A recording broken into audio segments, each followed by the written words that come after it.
In 1950, the Korean War's skies turned hostile as Soviet MiG-15 fighters challenged the American B-29 bombers, once the unchallenged masters of the air. This new threat forced the USAF to halt their daylight bombing runs as the night skies became the new battleground. The Douglas F3D Skyknight entered this tense scenario, an unassuming figure against the backdrop of high-stakes air combat. Often overlooked and lacking the sleek allure of its jet-powered contemporaries, this sedan of the skies emerged as an unlikely hero in the heat of conflict. As the conflict intensified into the summer of 1952, the night skies, once a haven, became fraught with danger. In this new realm of shadowy warfare, the Skyknight began to carve out its niche. This underdog quietly and effectively started to make its mark, hinting at an impressive record that would challenge the expectations of friend and foe alike. If the Douglas Aircraft Company was famous for something, it was for producing aircraft that could both take a beating and pack a punch. So when in 1945, the Navy Bureau of Aeronautics issued a request for a carrier-based night fighter, the company took on the job without hesitation. Mere months after the end of World War II, the Navy was looking for a carrier-based night fighter equipped with radar and powered by newly emerging jet engine technology. The specifications described a, quote, twin jet power, side-by-side seating for a radar operator, a top speed of 500 miles per hour, a combat radius of 500 miles, an operating altitude of 40,000 feet, and an escape system that allowed the crew to depart downward through the bottom of the fuselage. The man for the job was legendary aviation designer Ed Heinemann, responsible for creating the iconic SBD Dauntless. Knowing he would deliver a prototype worthy of the past designs that had changed the tide of World War II in the Pacific and Europe, the Navy blindly trusted in Heinemann's vision. Yet they couldn't have foreseen that he would take the requirements literally. The new aircraft would not be developed with dogfight capabilities. It would function exactly as specified, no more and no less. And more than anything, it would be a night fighter, the Navy's first purpose-designed and built jet night fighter.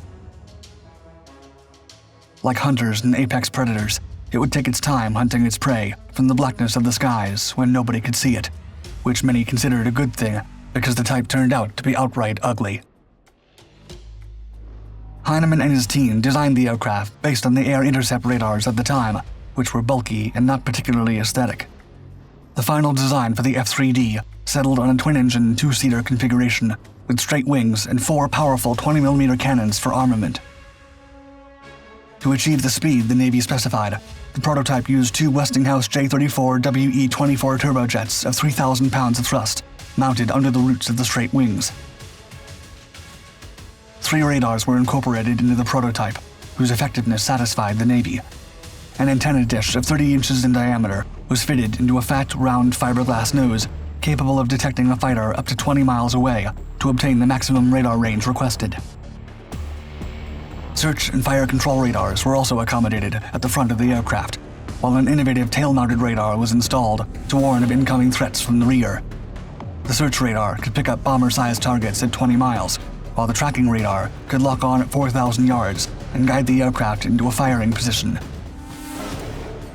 The tail warning radar could detect attacking aircraft as far as 5 miles away, giving the 2-man crew ample time to react to evasive and defensive maneuvers. So was born the F3D Skyknight. But Marines and Navy pilots chose to give this arguably conventional and unassuming warbird the less knightly name of Willie the Whale.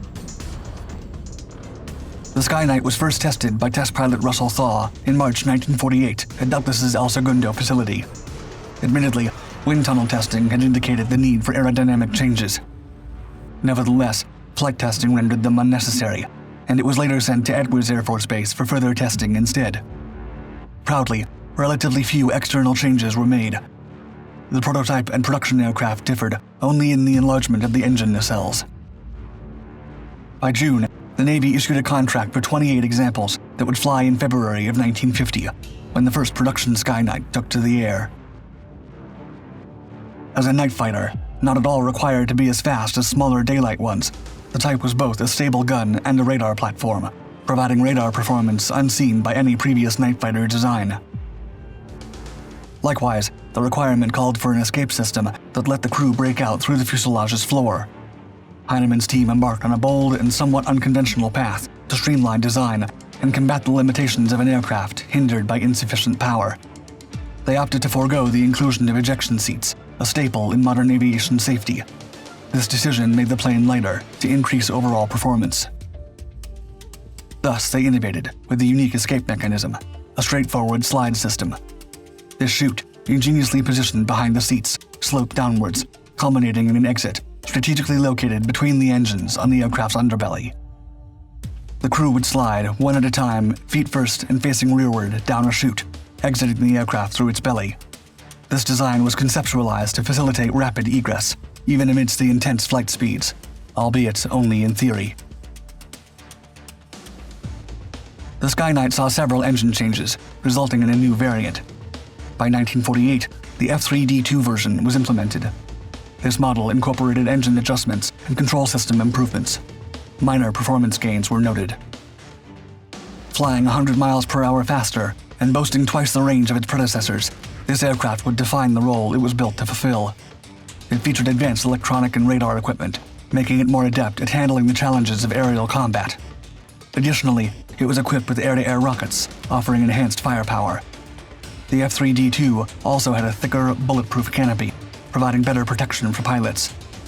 Engineers improved its maneuverability by adding wing spoilers, which helped increase the roll rate. An automatic pilot was another critical feature, aiding pilots during long missions. Then the Korean War broke out in 1950. American B-29 bombers, the USAF's tip-of-the-spear aircraft for blowing out strategic objectives such as barracks, bridges, and factories, were barely hanging on.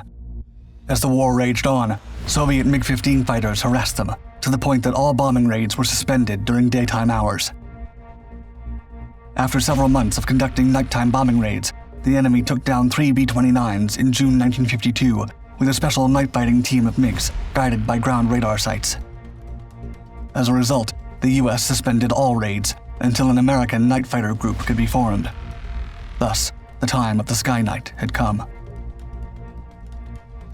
In the early days of the Forgotten War, the first F3D-1 Skyknights were primarily relegated to training missions, preparing crews for the rigors of aerial combat. However, the narrative shifted dramatically in September 1952, when the US Marine Corps deployed the more advanced F3D-2 variant to the Korean front. The Marine Fighter Squadron BMFN 513, aptly nicknamed the Flying Nightmares, stepped into the fray, embarking on a series of combat and escort missions that would indelibly mark their role in the conflict. The Skyknights, tasked with safeguarding bombers and patrolling United Nations-controlled territories, found themselves in dogged pursuit of the elusive and formidable MiG-15s. In fact, they were among the few Allied aircraft that actively sought engagement with these intimidating Soviet fighters. A historic moment came on the night of November 2, 1952. Major William T. Stratton Jr., alongside his radar operator, Hans C. Hoagland, achieved a groundbreaking feat. The first ever radar-guided night jet-on-jet interception, downing a Yakovlev Yik-15. The saga of the Skyknights continued a week later, with Captain Oliver Davis and his skilled radar operator, Dramus Fessler. While flying at 19,000 feet, an urgent message from a ground controller alerted them to enemy aircraft nearby. Reacting swiftly, Davis and Fessler dived into the darkness, guided by their radar toward their unseen adversary. In a tense confrontation, Davis's lethal strike illuminated the night, sending a MiG-15 crashing in flames, a testament to their skill and precision. This encounter marked the start of an exceptional series of engagements for the Flying Nightmares. Their prowess of the skies grew as they continued to challenge and down 3 more MiGs. Another milestone was achieved on December 10, 1952, by Lieutenant Joseph Quirky and Sergeant Dan George. They recorded a groundbreaking kill, a Polikarpov PO-2 biplane, using radar tracking alone, a feat accomplished without visual contact. The Skyknight's dominance in the skies was undisputed throughout the war, as they maintained a remarkable 6-to-1 kill ratio against the Russian MiG-15s. Their legacy, a blend of technological innovation and aerial bravery, firmly established them as icons of the Korean War's aerial theater. While the F-3D Skyknight lacked the speed and agility for daytime dogfights, especially against the superior MiG-15, the United States leveraged its night fighting prowess to great effect. By early 1953, the Marine Corps had bolstered their Skyknight fleet to 24 aircraft, significantly enhancing their capability to escort B-29 bombers during nocturnal raids. However, as the Korean War neared its climax, the North Koreans evolved their tactics to counter the Skyknight's dominance. They devised an intricate trap. A team of 4 MiGs, orchestrated by ground controllers, would entice the Skyknights. A single MiG would bait the Skyknight, while its 3 companions lurked unseen below. When the Skyknight engaged a decoy, the hidden MiGs would descend and strike, exploiting the American aircraft's limited radar detection. Lieutenant G.G. O'Rourke, in his book Night Fighters Over Korea, noted that this tactic led to the only Skyknight loss during the conflict.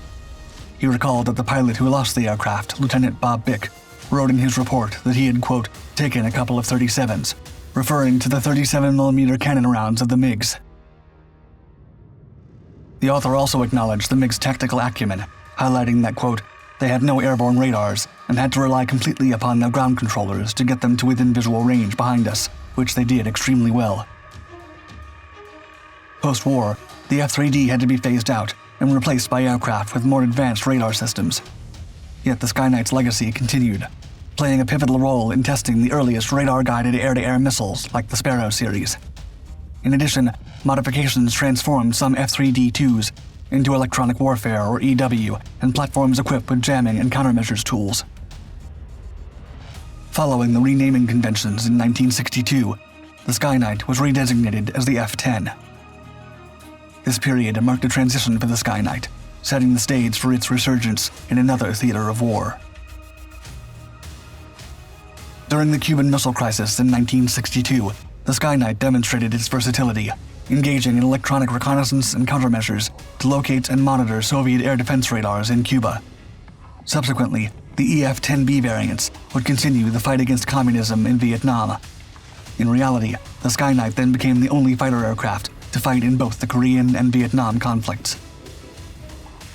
Reconfigured as an electronic warfare aircraft with the designation EF-10B, the Golden Hawk Squadron received the aircraft for support roles.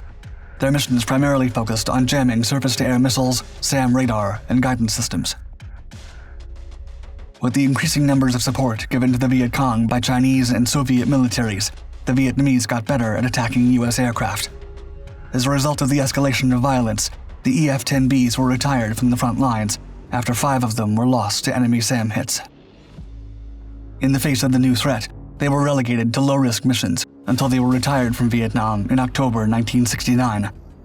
To honor the aircraft, the first Skyknight pilot to shoot down a MiG-15 in Korea, Captain O.R. Davis, flew the last operational Marine EF-10B sortie in May 1970.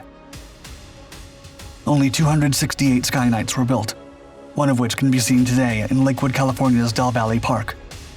As retired Marine Colonel Jerry Mitchell once expressed, quote, "It was a fun, comfortable old airplane, but I'd hate to fly combat with it."